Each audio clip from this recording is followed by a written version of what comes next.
মধ্যপ্রাচ্য একটি অঞ্চল যেখানে ইতিহাস, ধর্ম, রাজনীতি এবং ক্ষমতার লড়াই একসঙ্গে জড়িত আছে।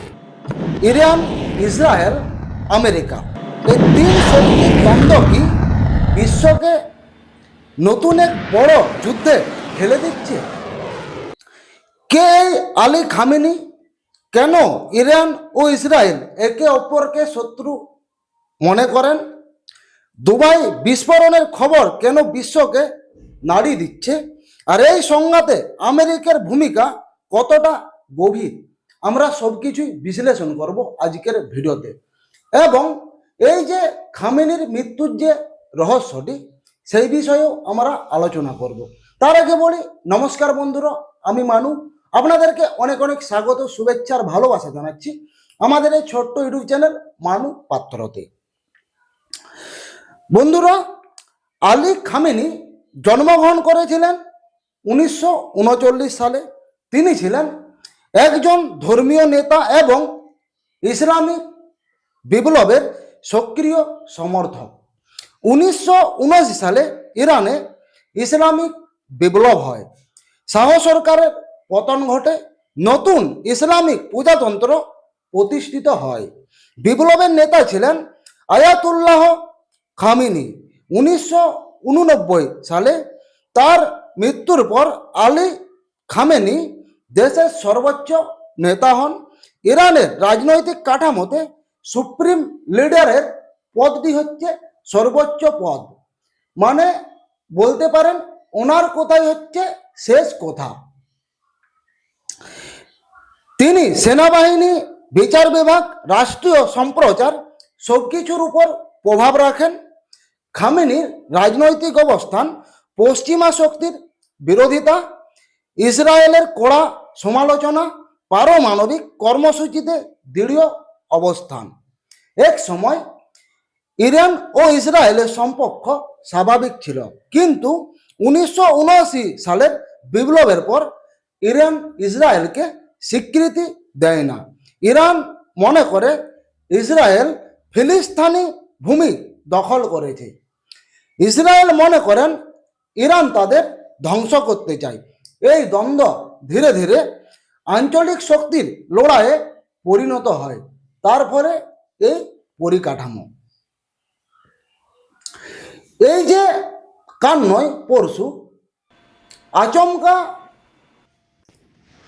খামেনির উপর আক্রমণ করা হলো এবং বিভিন্ন মিডিয়া অনুযায়ী খবর পাওয়া যাচ্ছিল যে তিনি নাকি মারা গেছে। এই কথাটা ইরান প্রথমে লুকিয়ে রাখার চেষ্টা করেছিল, কিন্তু শেষমেশ ডোনাল্ড ট্রাম্প টুইটে জানিয়ে দেয় যে খামেনিকে মারা হয়েছে এবং তিনি আর এই পৃথিবীতে বেঁচে নেই। ঘটনাটা একটুকু আমি সংক্ষেপে বলছি আপনাদেরকে। বন্ধুরা, ইসরায়েলের গোয়েন্দা বাহিনী মসদ, তারা নাকি খবর পেয়েছিল তেহরানে একটি আর্মি ক্যাম্পে মিটিং করতে আসছে খামেনি। যখন এই ইনফরমেশনটা পায় ইসরায়েলের গোয়েন্দা বাহিনী, খামেনি তেহরানে যে অফিসে মিটিং করতে এসেছিল এবং মিটিংটি হওয়ার কথা ছিল শনিবার বিকালে, কিন্তু সময়ের কারণে সেই মিটিংটি সকাল দিকে হয়। সেই খবরটি পাওয়ার পর তারা মিসাইলে অ্যাটাক করে এবং যেটা খবর পাওয়া যাচ্ছে ওই মিসাইলের অ্যাটাকে খামেনি সহ তার পুরো ফ্যামিলি ওইখানে উপস্থিত ছিল। তার মেয়ে, জামাই, নাতি, নাতনি এবং একজন আর্মির অফিসারও ছিল। তারা নাকি সবাই মারা গেছে, এইটাই হচ্ছে খবর। এবং এই ইনফরমেশনটা লিক হয়েছে।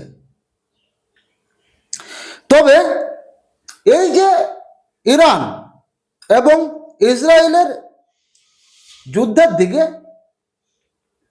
একটা ছোট্ট কথা আমি আপনাদেরকে বলছি। দুই দেশ পরোক্ষভাবে লড়াই কিন্তু শুরু করে অনেকদিন আগে থেকেই। ইরান সমর্থন দেয় লেবাননের হিজবুল্লাহ এবং গাজার হামাস।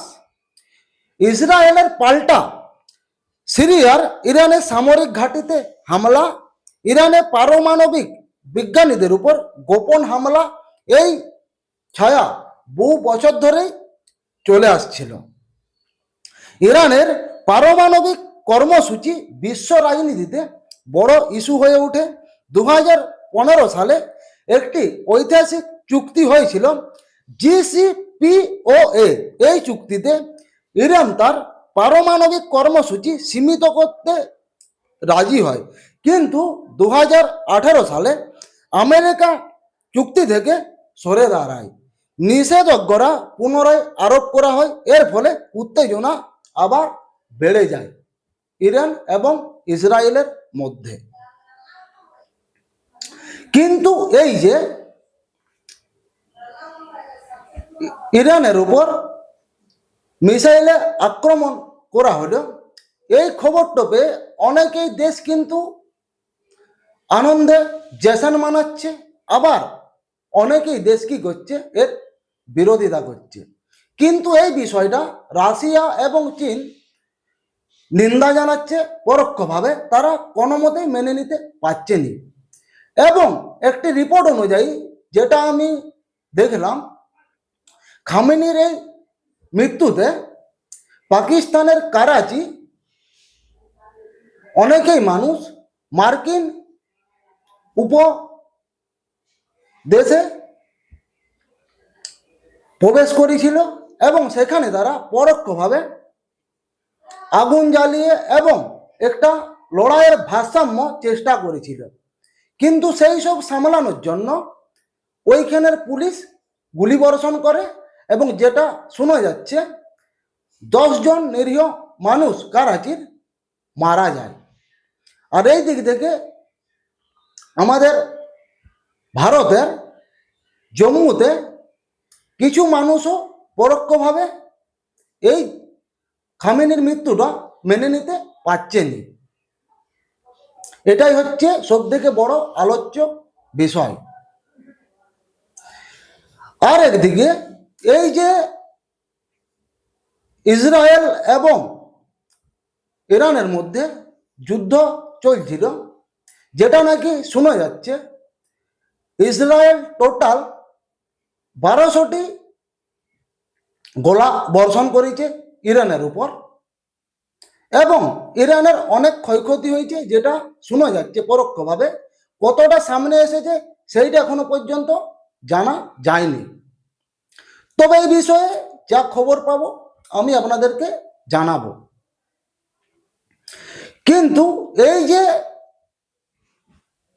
ইসরায়েল এবং ইরানের মধ্যে যুদ্ধ, যেটা নাকি শোনা যাচ্ছে ইরানও প্রায় ইউএই এবং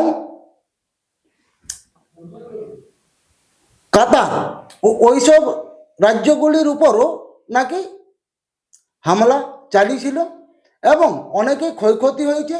এবং যেটা নাকি শোনা যাচ্ছে মার্কিন সেনাঘাঁটি এবং বিমানগুলির উপরও আক্রমণ চালিয়েছিল, যেটা শোনা যাচ্ছে নাকি 100 জনের মতো সেনা মার্কিন মারা গেছে।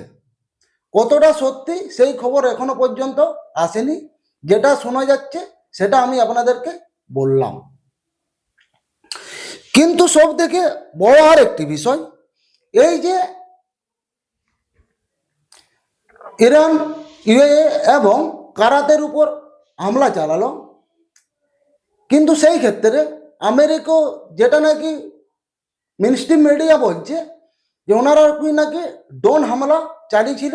ড্রোনটির নাম হচ্ছে মাকুস নামে একটি ড্রোন। তারপর যেটি সব থেকে বড় খবর, দুবাইয়ের মধ্যপ্রাচ্যের একটি অর্থনৈতিক কেন্দ্র সংঘাতের সময় ক্ষেপণাস্ত্র হামলা ও আকাশ প্রতিরক্ষা ব্যবস্থার কারণে কিছু বিস্ফোরণের খবর ছড়িয়ে পড়ে। যদিও সংযুক্ত আরব আমিরাত সরাসরি যুদ্ধে জড়িত নয়, তবু আঞ্চলিক উত্তেজনার প্রভাব সেখানেও পৌঁছায়। মানে দুবাইয়ের যেটি বড় হোটেল সেটার উপরেও নাকি হামলা হয়েছে, যেটা শোনা যাচ্ছে। তবে ইউনাইটেড স্টেট দীর্ঘদিন ধরে ইসরায়েলের প্রধান মিত্র আমেরিকার ভূমিকা, যেটা সামরিক সহায়তা, গোয়েন্দা সহযোগিতা, অর্থনৈতিক নিষেধাজ্ঞা, কূটনৈতিক সমর্থন। ইরান মনে করে আমেরিকা মধ্যপ্রাচ্য আধিপত্য বজায় রাখতে চায়। ফলে এই সংঘাত শুধু আঞ্চলিক নয়, বৈশ্বিক রাজনৈতিক অংশ। বর্তমানে উত্তেজনা চলছে, সরাসরি পূর্ণাঙ্গ বিশ্বযুদ্ধ না হলেও পরিস্থিতি অত্যন্ত সংবেদনশীল। আলী খামেনির মৃত্যু, এটা কিন্তু অনেকেই স্টেট মেনে নিতে পারছেনি। তো বন্ধুরা, এই বিষয়ে আপনাদের কি মতামত কমেন্টে জানান। আর এই যে আলী খামেনির মৃত্যু, ইরান কি মেনে নেবে, না ওনারা আরো চরম এই বিষয়ে স্টেপ নেবে ইসরায়েলের উপর, এবং যারা সহায়তা করেছে এইরকম মিসাইল ছোড়ার জন্য তাদের উপর? দেখা যাক নেক্সট কি খবর আসে, আমি আপনাদেরকে জানাবো। তো বন্ধুরা, এই বিষয়টা আমি এখানে স্টপ করছি। ভিডিও যদি আপনাদের ভালো লাগে অবশ্যই ভিডিওটিকে লাইক করুন, শেয়ার করুন, এবং এই বিষয়ে আপনাদের যদি কোনো মতামত থাকে অবশ্যই কমেন্টে জানান। আবার দেখা হচ্ছে নতুন কোনো ভিডিওতে, নতুন কোনো টপিক নিয়ে।